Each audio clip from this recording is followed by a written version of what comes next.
Alright, in this video I want to take a look at doing some things for responsive design and making our pages a little bit more mobile friendly. So in this case, this page that I have, it looks fine like this. It looks how I'd wanted it to. When I go to these other pages, they look how I wanted them to look.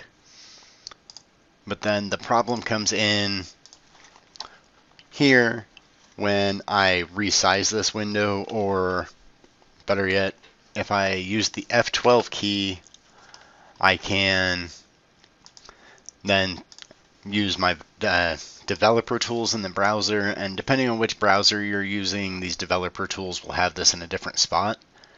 But here in Chrome on the left side, next to this select an element button, I have the toggle device toolbar. And what that's going to do is give me some options so that I can do responsive or try some preset sizes for different devices.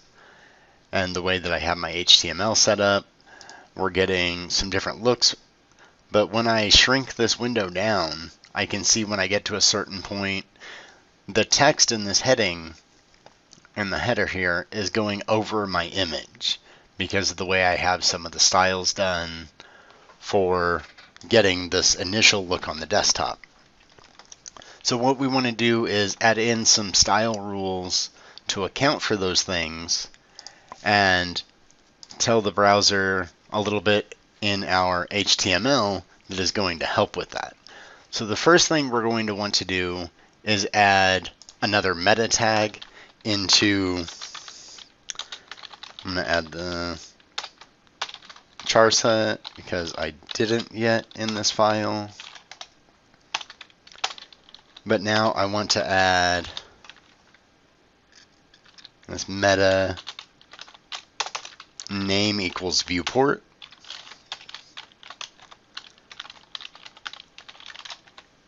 And then we're going to set some other values in here. But to look at this viewport meta tag, we have, we need to realize that the viewport is the area of the window that the web content can be displayed. And it's usually not the same size as the page that gets rendered. So we need to do some things to help the browser do this how we want it to and work with our mobile devices. So what we want to do there is this viewport content equals, and then inside of these double quotes we're going to put multiple values. So the first one that we want to use is width equals device dash width, and then comma. That way we're telling the browser when we use a width, we want that to refer to the device's width, not what it decides the width should be.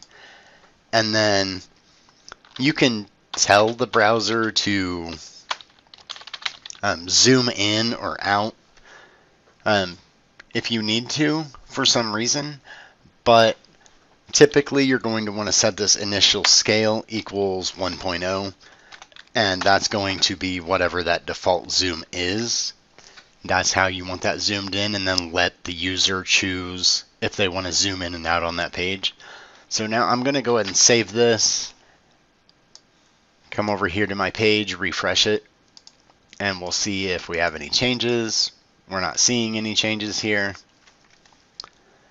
When I shrink this down, we're still having some of these same problems because I'm just telling the browser that this device width is what I want to work with.